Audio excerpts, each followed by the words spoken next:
Fantastic. I think with this, we're going to the next panel. Shada.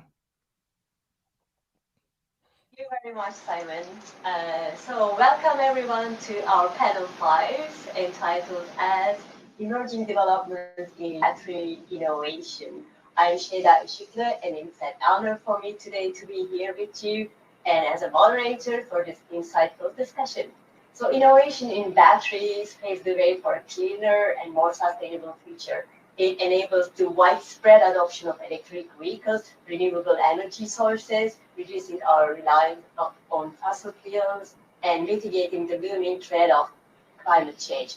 Battery innovation it impacts every facet of our lives, from devices we daily use and the industries that power our economies. It holds the key to unlocking the full potential of emerging technologies, from smart grids to space exploration. Batteries are key to make these changes and advancements possible. So with this said, let me introduce you to our panelists, who are the innovators in battery field. First, we have Buse Bulut Köpükler, a project manager specializing in electrode development at Eli Innovations. Buse studied material science with a focus on nanotechnology at Frederick Alexander University. As a part of her PhD studies, she had a long-term research stay at Mr. Electrochemical Energy Technology Battery Research Center. In July 2021, she received her PhD degree in the field of electrode development for lithium-ion batteries at Sabancı University, Istanbul. Since October 2021, she has been working as a project manager in the R&D division at Eli Innovations. Next, we will be joined by Maurice Hantel. He is the head of innovation at Heros. Maurice is an electrochemist working in the field of electrochemical energy storage and conversion since 2007. In 2016, he joined Heros Battery Technology, working on product development, product placement, and designing of the advanced macroporous carbon propack. Prior to Harris, he was working at SABIC, where he oversaw the internal and external electrochemical testing of various lithium-ion battery components. Before joining SABIC, his research was mainly focused on utilization of graphene-based materials for use in supercapacitors and lithium-ion capacitors. His research was awarded with ISE Young Researcher Award and the Medal of ETH Zurich. Our third panelist is Joe Azuleta. He's the president of battery commercialization at Silvatex. Joe has 25 years of experience operating dynamic early-stage startup organizations. Of those, roughly half of the organization has spent operating in energy storage area, including A123 system, 20M technologies, and ionic materials. With an academic background in engineering from Cornell University and business from MIT, Joe has been successful bridging the gap between the technology and business to drive product and program outcomes. Lastly, we have Santiago Edenga. Santiago is a battery engineer at NZinc, working on scaling and commercialization of zinc electrodes for using nickel zinc batteries. This project includes development of new slurry formulation and working with battery partners to develop nickel zinc drop-in solutions. So we can bring all our panelists now to the stage. Hello, everyone. Hello. Hello. Hello. Hello. Hi. So with that said, let us dive into our illuminating discussion with our panelists today, who are at the forefront of battery innovation. So thank you for joining us today on this journey of discovery of in battery innovation. So the first topic, of our exploration will be material and process innovation. So to commence, we turn our attention to Moritz, and whose extensive experience in pioneering advanced carbon materials for lithium-ion batteries positions Moritz uniquely in the field. So Moritz, with your vast expertise, could you paint a visionary picture? How do you envision material and process innovation reshaping the battery value chain? So thanks a lot for the question. Coming from the carbon side, so especially carbon additive side, I think we have a very interesting future ahead, since we are now in the phase where there's a change in paradigm from going from a one solution fits all carbon to more complex carbon synergetic systems. So we see in the market the trend combining CNTs with carbon blacks. There's different kind of carbon blacks for sure. Also, the morphology, the structure is optimized and enhanced. And we at Heraeus, we're working with a macroporous performance additive, PoroCarb, and also adding new carbons like this to the field will enhance further the performance of lithium-ion batteries, and then able to tune the systems in certain directions, saying you want to have more life cycle experience, like saying increasing lifetime of the battery, or other topics like you just before Dyson was mentioned. Performance batteries typically have an issue when it comes to heat dissipation, and also their carbon additives can make a difference, since the right carbon mix, the right carbon combination can help to, on the one side, reduce the heating during power process, so discharge or charging. At the same time, carbons can also help to dissipate the heat within the system to overall keep it more cool. So there's very exciting times coming ahead, and from the carbon perspective, a lot of things to do and to optimize. Wow, that's amazing. A lot of functions of carbon. It's not only additive for enhancing the electronic conductivity. It's much more, right? So I want to thank you very much for this insightful perspective, Moritz. I want to continue with Buse. You're an expert in the field of electrolytes. So given your significant contribution to this field, can you please give your perspective on how this material and process innovation will reshape the battery value chain? Yeah, of course. So basically, when one thinks about the electrolyte, yeah, of course, lithium-ion battery or all of the energy storage systems have to be thought in a cumulative way. So one thinks about the sustainability. There is no chance of eliminating the affordability. So sustainability is always the key when one can afford it, right?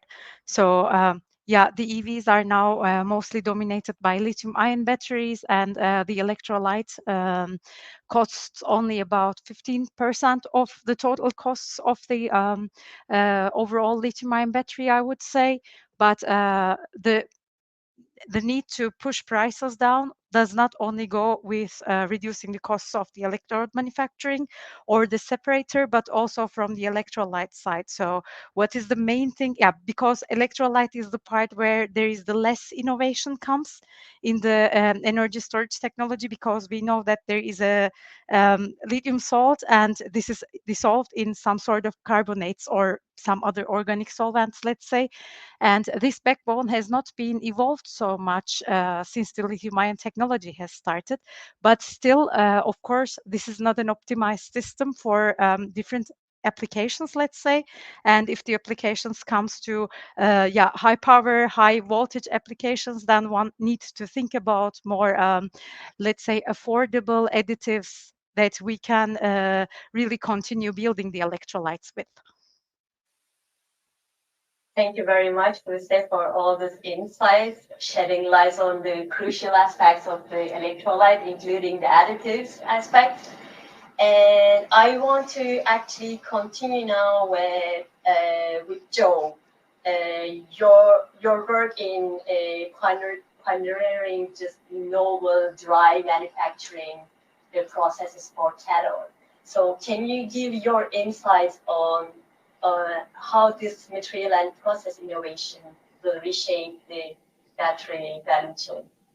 Yeah, sure. Before I talk specifically about cathode active materials, I'll preface that by saying that I think a lot of the opportunity for this innovation has been driven by just the massive scale of batteries and the battery industry now, right? 15, 20 years ago, we were talking about like power tools and consumer electronics devices, and the cost of batteries was primarily driven by bill of materials cost, right? Not processing. So people were much more concerned with the scale up of industry and just natural scale to drive down commodities costs and pricing in batteries and that sort of thing. But now the markets, even niche, quote unquote niche battery markets are multiple billions of dollars, right? So the opportunity presents itself to work in all of the different areas, whether it be active materials themselves, the processing associated with them, or things like electrolyte and carbon, and these are all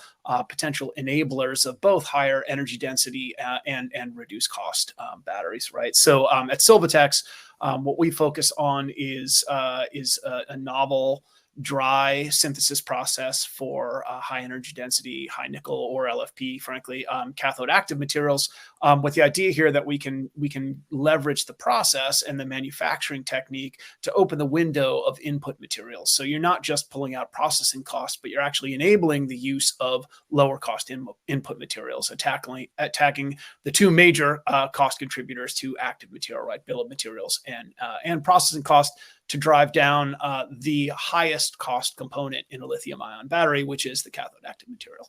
So it's really scale, size of innovation that opens up the opportunity for these novel manufacturing and innovative approaches. Thank you very much, Joe. That was a really valuable perspective from cathode to dry manufacturing side. So I want to turn to Santiago now. I know your work in advancing for zinc electrodes is a great significance as well in different technologies other than lithium-ion battery. So what is your perspective on process or material innovation in the battery value chain? Can we get your thoughts on that? Sure. Santiago? So I can't speak at all to the lithium side of things. I'm going to speak a little more generally. I think a lot of legacy aqueous battery producers, such as lead acid producers, NiCad producers, they're eventually going to see the need to move to safer, cleaner, higher performing chemistries. But this adoption will only happen once the necessary material and process innovations can make it cost effective for these legacy manufacturers to adopt these novel chemistries. I think it's a big market people tend to forget about. I think markets such as lead acid and NiCad are huge multi-billion-dollar markets, and they're still projected to grow for the next at least 15 years. So I think material and process breakthroughs will open up alternate chemistries and speed up the adoption of them. And that in turn will unlock simpler and more sustainable value chains. Take the example of lead acid. For example, they start with a brick of lead, which is a super abundant raw material, and they add a plastic box and sulfuric acid, and they make it into a cheap and a pretty durable battery. So they turn one material into the anode, the cathode, the current collector, and all the interconnects, and all from one brick of lead. The only problem is that it's extremely toxic. So imagine if we could do something similar with zinc, which is the fourth mined mineral on the planet and is non-toxic, or something like what Form Energy is doing with iron energy storage. I think these, maybe they don't get the most attention, these batteries, but they're certainly important for the energy transition. Yeah, thank you very much, Santiago, for your thoughts in the first segment of this panel. So let me continue with the second topic of this panel, which will be reducing manufacturing costs and boosting the energy density. So we will begin with Joe this time. So Joe, how do you envision innovative approaches and technologies driving the cost down, manufacturing cost down, and boosting the battery energy density? Yeah, that's a great question. I think that historically, right, these things have sort of been treated somewhat independently and often move inversely to one another, right? The innovation in energy density and new technologies is typically meant higher cost, relatively speaking, anyway, right? A high energy density NMC 811 battery is going to be more expensive than a lower energy density LFP cell, as an example, right?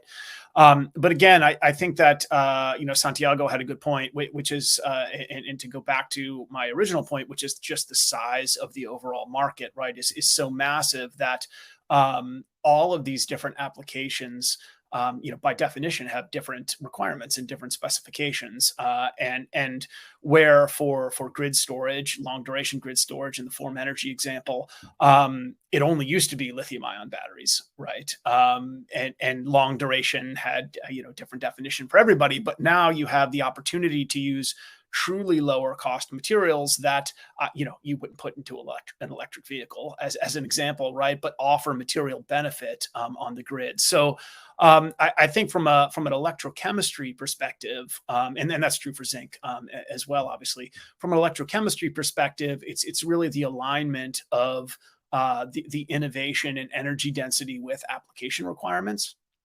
And then from a cost perspective, right, again, as the markets get big enough, you have an opportunity to look at different manufacturing techniques, whether that's frankly cost justified or otherwise, right? The use of NMP is in lithium-ion batteries is a good example, right? I think that universally everyone wants to get away from that for toxicity, environmental, and health reasons, outside of the cost associated with wet coating batteries as well. But oftentimes those things align, and you get a better solution in dry electrode processing that offers you advantage in both energy density as well as cost, but also environmentally and from a health perspective. Thank you, Joe. Excellent points, especially for how dry manufacturing will help us to reduce that environmental impact of the battery. So I want to just turn to Santiago at this point. So Santiago, could you share your perspective on the innovative approaches that can reduce the cost and at the same time increase the energy density? You can give examples from nickel electrode perspective if you want. Sure. So I think a lot of work can be done in reconfiguring the 3D physical shape of electrodes. This is something that's hasn't really been done for aqueous batteries yet, and I think it can offer major benefits for energy density. I think I have a little bit of a tangent here. Strengthening the industry academic partnership is important for major breakthroughs in manufacturing as well as energy. I think it offers smaller startups access to great characterization equipment. If you think about most successful startups in the U.S. are spinoffs of major universities, but maintaining that partnership is key. And I think something that will speed breakthroughs in manufacturing energy density is just the amount of trained people that you have entering the industry. You're hard pressed to find someone who's without a PhD who knows the basics of electrochemistry. So industry academic partnerships for undergrads, master's students, I think are really crucial. The more trained people entering the industry, the more innovation it's going to be. Excellent. Thank you very much.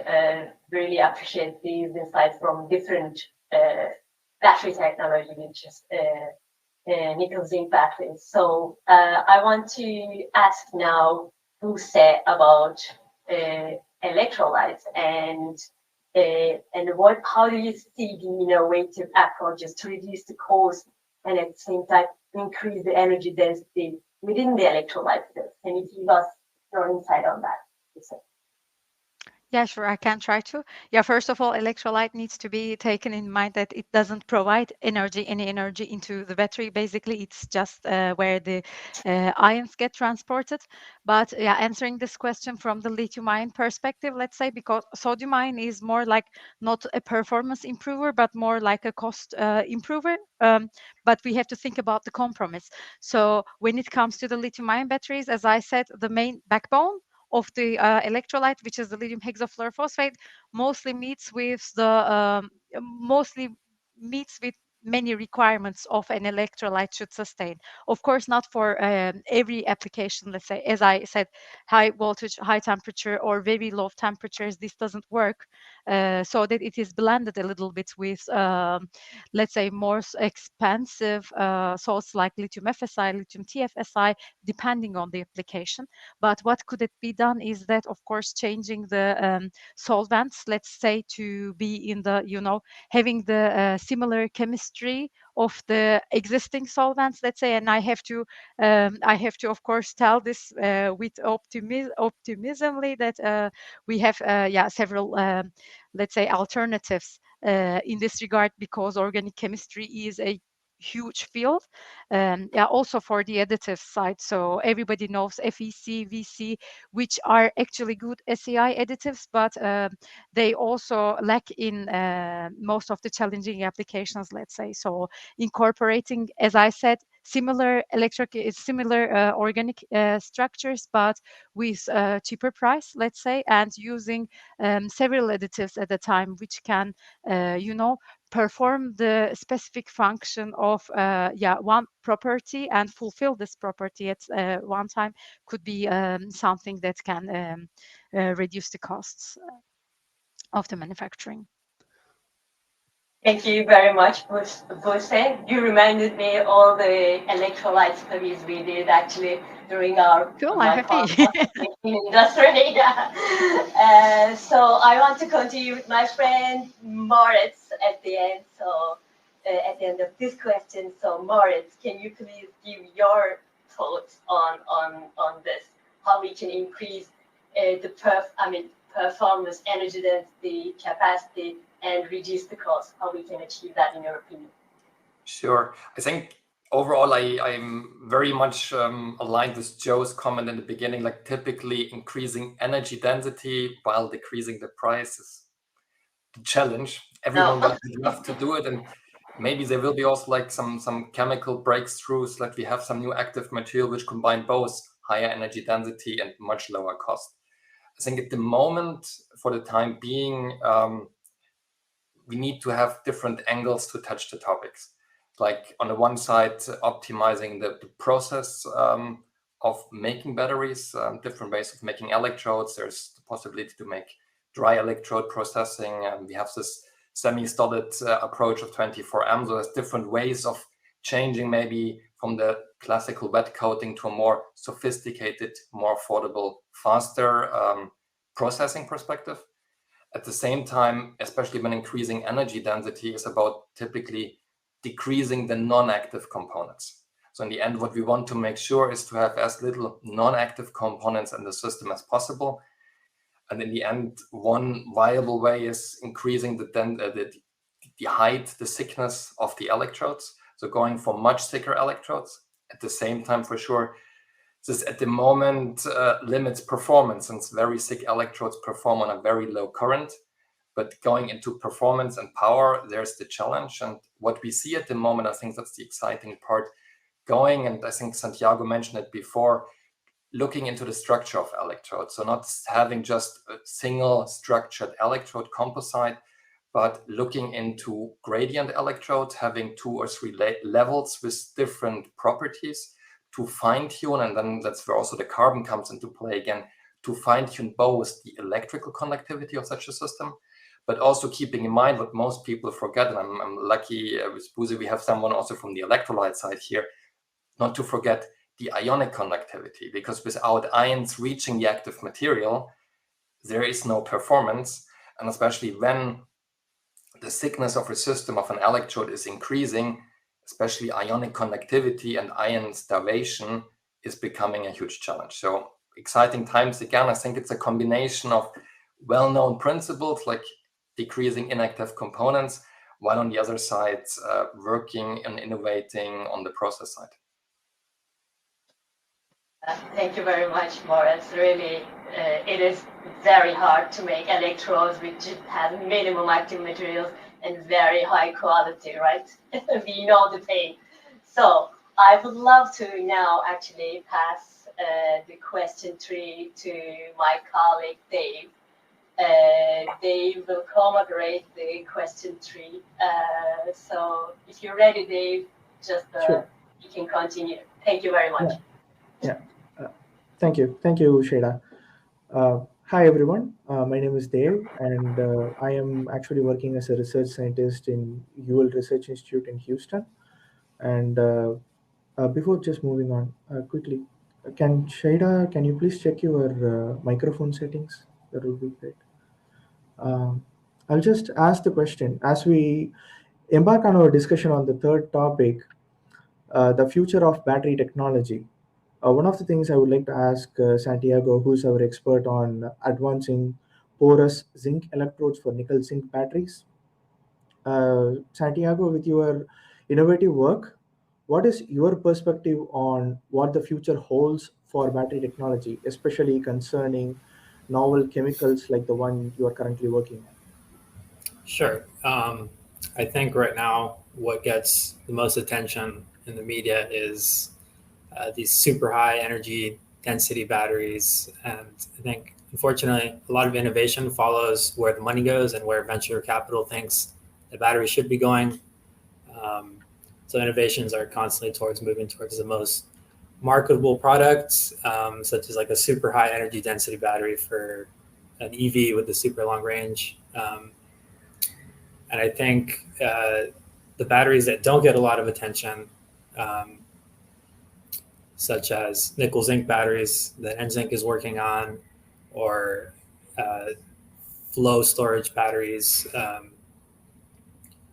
These are the batteries that we're going to need for the energy transition. And I think we've seen that space opening up enormously. And these are the batteries ultimately that will keep the lights on, for people in the developing world. So I think, as many people as we can attract to this field, the better. And I'm really excited to see what the future holds. Yeah, definitely. Yeah, thank you, Santiago. That is thank you for your insightful perspective. My next question is to Moritz. How do you envision the future of battery technology, particularly in terms of novel chemistry and innovative manufacturing process? Thanks for asking. So again, coming more from the carbon side, I'm not the expert on the chemistry per se. What we see and what I see is more and more importance comes with the electrochemistry and the interfaces. Since we're moving away from, let's say, a classical wet solid system, but having combined systems of, for example, solid then solid wet systems, where interface reactions, transfer reactions becoming more and more important. On the other side, what we see, and that's like maybe ignoring a little bit the chemistry, but one particular field is more the morphology and size of the active materials, but also the other components. Since in the end, what we're always talking, we're building a random composite layer. No matter if it's a solid or if it's a solid, which later is then this porosity filled with electrolyte, we have at the moment a random system, and the shape, the initial shape and size of all the components, active material, but also like the additives, define how can we build up this composite layer and how good this composite layer is performing. And I think there is also still quite some improvement still to make to fine-tune morphology, to fine-tune this composite layer more on the microscopic scale. Oh, great. Thank you, Moritz. My next question is to Buse. With your expertise in the electrolyte development, what are your thoughts on the future of battery technology, especially concerning novel electrolyte or innovative manufacturing process? Yeah, sure.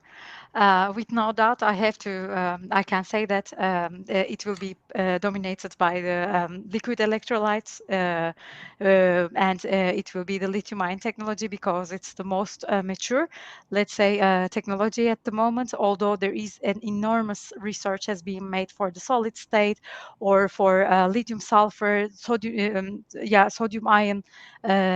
Kind of chemistries, let's say, is because we are not at the top of our, let's say, development of the lithium ion. With the lithium ion, we also still have lots of challenges still that we couldn't meet the theoretical energy density or power of the lithium ions. But from the innovative, the new technologies, let's say, there is more intrinsic problems from the material side. Like all of the lithium sulfur, very complex material, let's say. So the future will divert itself mainly dominated in the lithium ion technology. Of course, from the electrolyte side, we will continue basically to fill the gaps where the materials, so the electrode materials are suffering, like silicon, having this volume expansion, an effective SEI layer building up, or for the LFP, which is also going into high demand again, let's say after many years, then it will be the iron dissolution. So that's finding, let's say, a suitable electrolyte composition or several electrolytes, suitable electrolyte compositions, it will be the case. And last but not least, I have to say the importance of the recycling, of course, will take part, since we don't have abundant sources of lithium, and also from the sustainability perspective, I have to say. Okay. Yeah, great, Buse. Yeah, I know that there are so many developments and innovations happening in electrolyte. Also, there is a flame retardant electrolytes are being Yeah. developed. So there are like so many things going on in the electrolyte Exactly. space. Yeah, there are several things. So when one needs to think about the electrolytes, I have to say they shouldn't just look on the structures which are plentifully available, but there are lots of information that we can gain from different things like flame retardants, let's say, as a safety additive, or SEI build-up materials can be, there can be SEI build-up materials where is used in the different branches of chemistry, let's say. Oh yeah, absolutely. Not only Yeah. instead of the not only the electrolytes, but from the other aspects of chemistry, like for instance the drug delivery agents also can be used as an additive because it has a shuttling function or something like this, to be precise. Yeah. Yeah, absolutely. Yeah. Thank you, Buse. You're welcome. My next question is to Joe.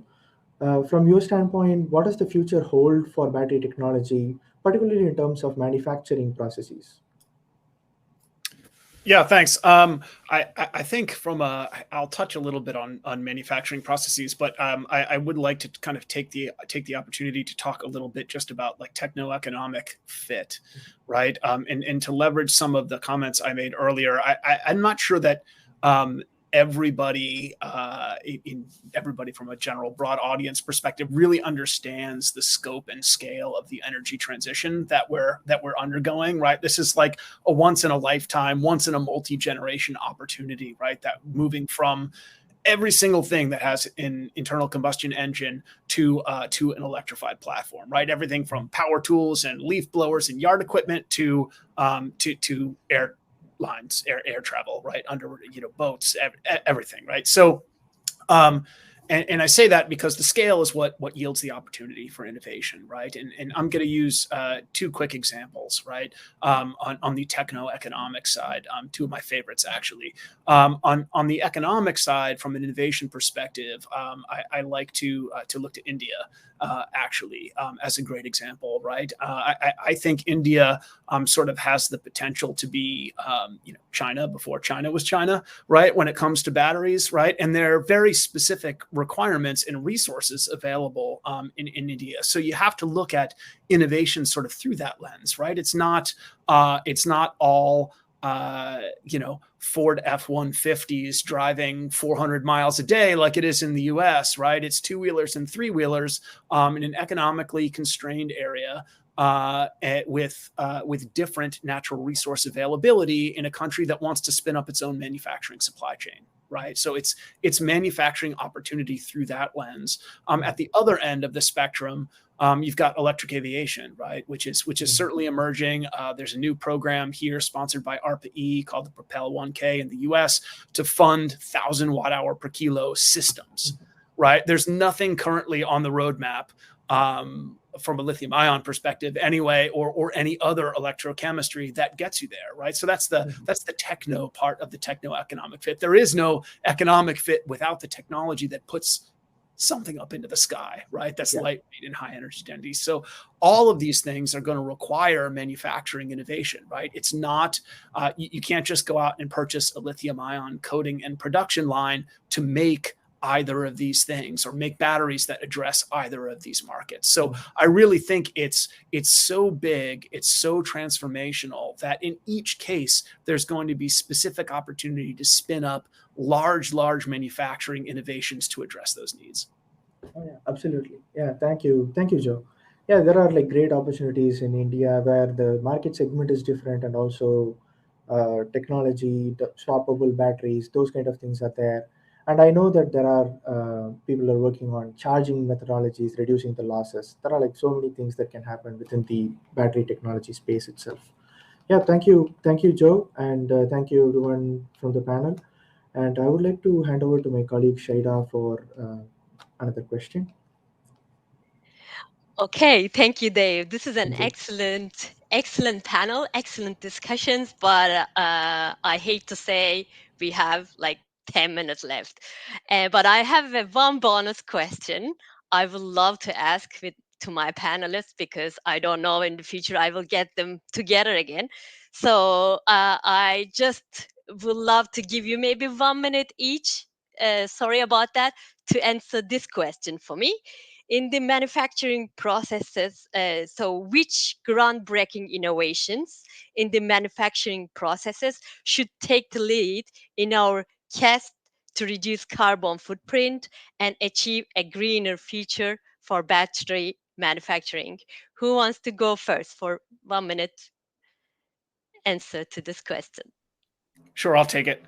Since Okay, that's what we do, right? So we're focused on dry manufacturing, low cost, low capital, low carbon of cathode active materials, right? So when we think about conventional lithium ion batteries and the penetration there, if you look at sort of the Pareto of cost structure and the Pareto of carbon contribution to the overall footprint of lithium ion batteries, like cathode active materials, where it's at. So that's why I do what I do, and that's where I think the biggest opportunity is, moving away from conventional co-precipitation processes that use a lot of water, output a lot of sodium sulfate waste, incredibly utility inefficient and operator inefficient. Solving all those problems, goes a long way towards helping lithium ion batteries on cost and carbon. Brilliant, Joe. Thank you very much. Anybody who wants to add on something? Yeah, Moritz? Maybe adding there, I would go more in the life cycle assessment of a battery, not just looking into the production process, but in the end, the overall carbon footprint. And I think one big challenge we still have ahead is the recycling part, to make good use at the end of the life of the battery. And at the moment, we made great progress when it comes to recycling cathode active material, recycling the metals, recycling the lithium. But I think big challenge ahead is still recycling the carbons. So at the moment, neither the graphite nor the carbon additives or CNTs, highly precisely tailored carbon blacks and everything, is like at the moment it's a one-way road. They're typically combusted at the end, or like just used for very low, let's say, quality applications. And I think that's big challenge still ahead, since the battery market is growing and so far still carbon is inside. So we need to find also a way how can we recycle it and bring it back maybe in the batteries life cycle. Yeah, excellent, Morris. Thank you so much for sharing this. And I want to ask a 1 minute answer to my question to Busa now. Yeah, sure. And it's a good part because I can take over the recycle from Moritz directly. So yeah, related to electrolytes, of course, the biggest hurdle is to how to take this liquid thing out of the battery, because yeah, there everything is stacked together. Let's say all of the active material, separator, current collectors, so that these components are somehow, let's say, stacked on each other, and so that taking a liquid out of it is very challenging. So from the lithium-ion battery design, and in future, what we incite to say is, to make the compartments in a more detachable way first, but more importantly, it will be the case that, of course, lithium-ion electrolyte gets decomposed while the battery is being cycled, so that what you will get at the end is some organic solvents and a decomposed lithium salt product. So, yeah, extraction processes are very important then, which will also influence in the carbon footprint.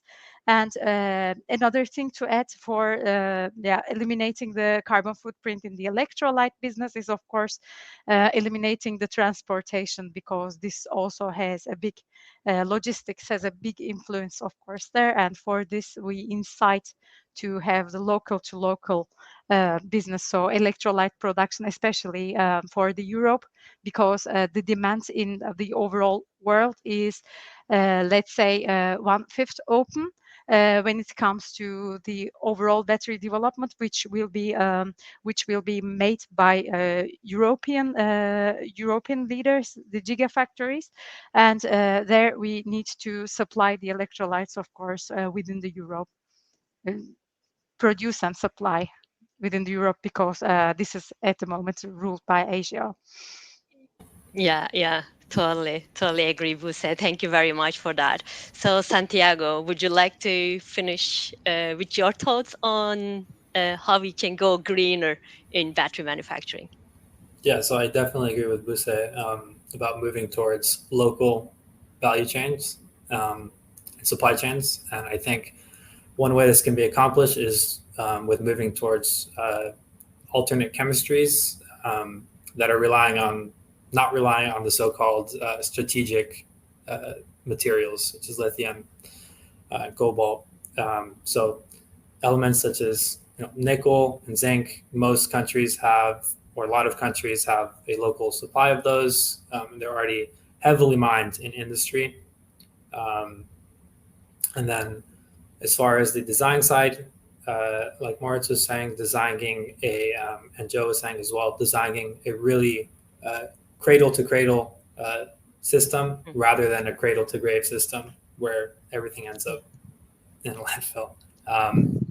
So there as well, moving towards a simpler value chain and using fewer materials ultimately in a battery is going to allow us to move towards a more circular battery chain. Yeah, definitely. Thank you very much, Santiago, for that. And before closing, we have two very nice questions from the audience. I would love to ask to the panelists. The first one from Mohamed. He's asking, several automotive companies have recently announced some kind of breakthrough in dry electrode processing. What challenges do you see in dry electrode process to become commercial? I think it's for Joe. Yeah, sure, I can comment. I think the two biggest challenges are probably like formulation selection, right? So you can't use the same standard binders that you would use in a liquid coating system, right?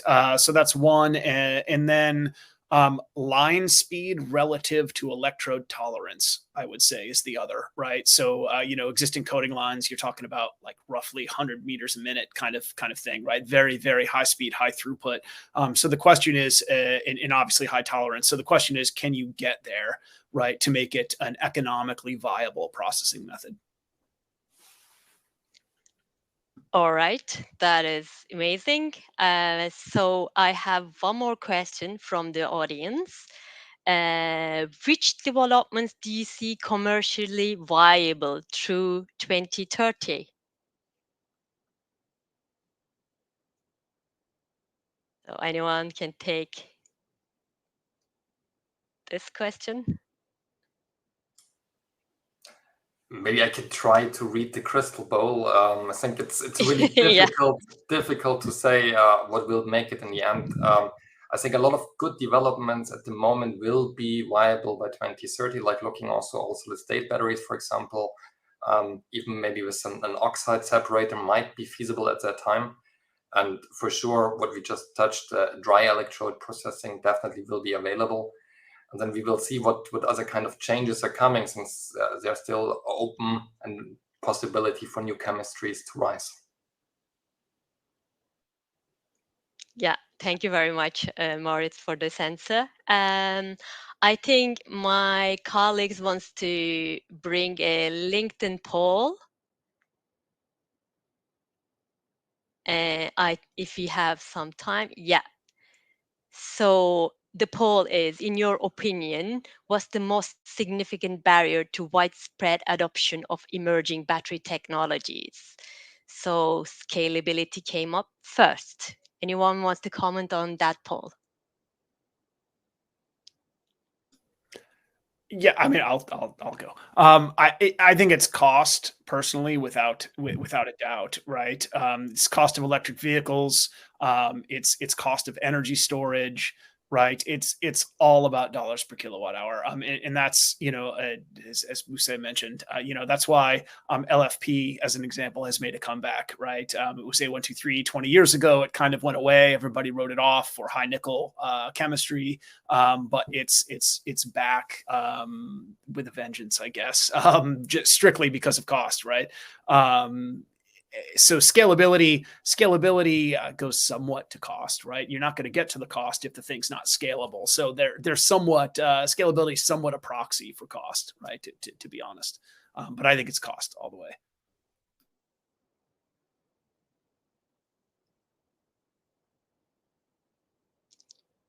Yeah, thank you very much. Anybody wants to comment on that? Otherwise, unfortunately, I need to close this panel. Maybe one quick thought. I'm agreeing fully on the cost. I think another challenge is time to market, which is a little bit linked also to the scalability part. Is typically having an emerging technology, we start rather small, and then you need to have the offtake agreements to start the scalability, and the scalability can still take years. And I think that challenge to overcome of the time to market and at the same time matching the costs expectations, it's a really hard topic, tough part.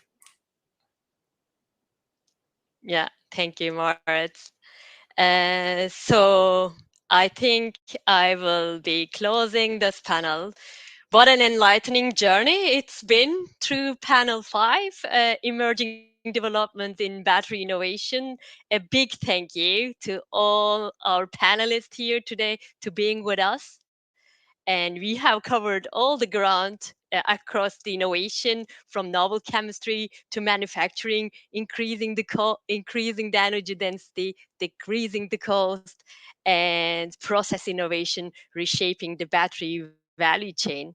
But Battery Day isn't slowing down. Actually, it's going at full speed ahead, and I encourage all of you to stay tuned as we transition to panel 6 now, electrifying growth, battery value chain investment for gigafactories.